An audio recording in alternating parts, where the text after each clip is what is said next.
Pessoal, tudo bem? Bem-vindos para mais um Fala Dudu. Vou pedir para você curtir, se gostar, apertar o sininho, se matricular no nosso canal, divulgar o conteúdo e antes de assistir esse vídeo do Fala Maurão. Quer dizer, não chama Fala Maurão. O do Mauro chama A Economia Está em Tudo, em que ele já explica com mais riqueza de detalhes o prêmio Nobel, né, do ano de 2022, funcionamento do mercado de crédito, etc. O prêmio Nobel foi para o Bernanke, para o Diamond, não Peter, o Doug, e para o Dybvig, certo? 3 pessoas que fizeram pesquisa na área de bancos. Mas o prêmio Nobel num certo sentido esquizofrênico, porque Diamond e Dybvig foram os caras que lançaram as bases para a gente entender do modelinho teórico, mas super elegante, pra gente, e da lógica, né, pra gente começar a entender por que tem corrida bancária. Então é um artigo de 1983 que, assim, citado, sei lá quantas mil vezes, um troço absurdamente importante para a teoria econômica que veio depois.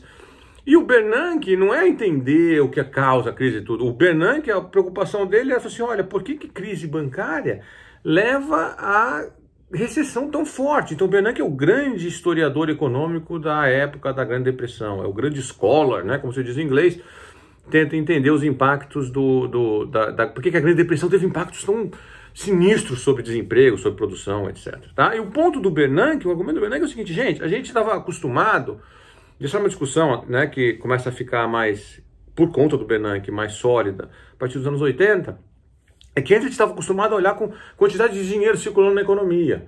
Então, Friedman e Schwartz, por exemplo, que vão descrever lá a Grande Depressão e a falha do Federal Reserve, que é o Banco Central americano, segundo eles, né, em tratar do problema de uma maneira tempestiva, eu estava muito tempo tentando usar essa palavra, tempestiva, e resolver e botar liquidez no sistema, etc., eles estão muito preocupados, o foco é sempre nesses agregados monetários, quantidade de dinheiro, quantidade de cash e tal. O Bernanke fala, gente, tem um problema específico que é do funcionamento do mercado de crédito. O mercado de crédito, ele é um repositório de informação. O mercado de crédito é o seguinte, tem as empresas e as pessoas, clientes do banco, né, há anos, eles vão se conhecendo, a empresa vem, toma um empréstimo para fazer um investimento, repaga ao longo do tempo ou não repaga, o banco vai assimilando aquela informação sobre a qualidade do devedor e eles vão desenvolvendo uma espécie de capital informacional, certo? O sistema financeiro faz isso. Ele vai desenvolvendo ele vai acumulando esse capital informacional e a partir desse capital informacional ele dá crédito, né? E fiscaliza e monitora e etc. de uma maneira eficiente, na medida do possível, os empréstimos e os tomadores do setor privado. Quando o mercado financeiro entra por algum motivo qualquer em colapso, esse capital informacional ele é ou destruído, né? Você tem uma quebra, fecha o intermediário financeiro, ou ele deixa de ser utilizado, porque assim, a economia entrou numa crise, o sistema financeiro não está dando dinheiro para ninguém, toda aquela informação que eu tenho, olha, o professor Carlos Eduardo não é um bom devedor, o professor Mauro Rodrigues é um bom devedor e tal, esse negócio fica meio que desperdiçado. É como que um recurso produtivo da economia que não está sendo utilizado. Essa é a razão pela qual, quando o sistema financeiro colapsa, a atividade econômica desaba, porque a atividade econômica não existe sem crédito, né? O cara que quer investir, ele não tem recurso suficiente para montar a fábrica, então ele precisa, ou quer expandir a fábrica, então ele precisa, às vezes ele vai receber do intermédio o dinheiro das vendas dele no final do mês, ele precisa pagar os funcionários no meio do mês, ele precisa de capital de giro, ele precisa ir num banco, um banco que conhece ele, capital informacional. Esse banco quebrou, como é que ele faz? Entende? Então a economia colapsa.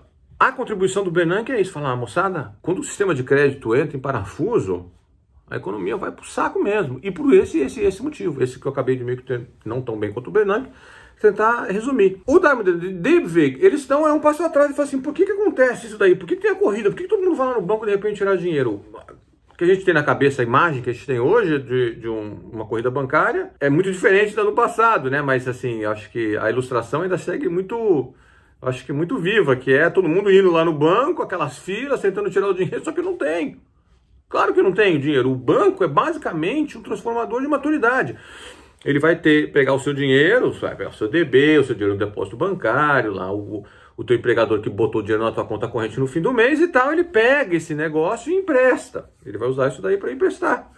Agora, o empréstimo é 1 ano, 2 anos, 10. empréstimo para casa, 20 anos. Né? O seu dinheiro que você botou lá. Aí se você quiser, todo mundo for amanhã lá tirar o dinheiro do banco, cadê o dinheiro? Está emprestado por 20 anos. Então ele usa uma coisa meio que chama, sei lá, uma espécie de lei dos grandes números para falar, olha, normalmente 10% das pessoas vêm aqui pegar os recursos, então tem que ter 10%.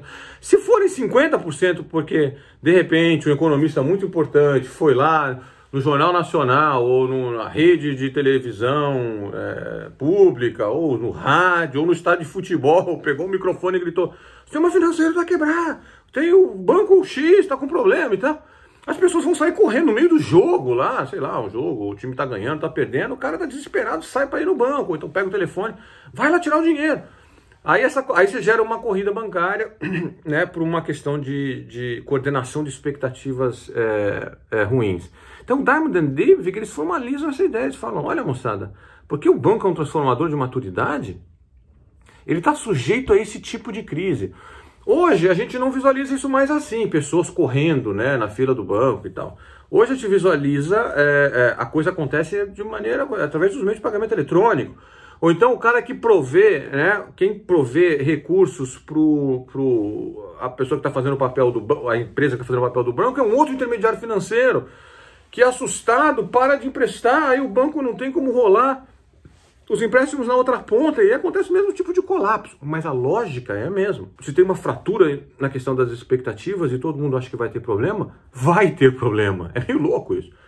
Né? Se muita gente começa a achar que vai ter problema, o problema vai acontecer, porque aí o cara vai correr lá para tirar o dinheiro e não vai ter para financiar. E o Diamond and Dybvig são os caras que 40 anos atrás falam o seguinte, o modelo para entender isso é esse daqui, tá bom?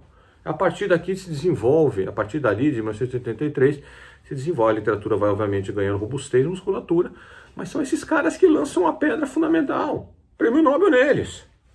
Tchau.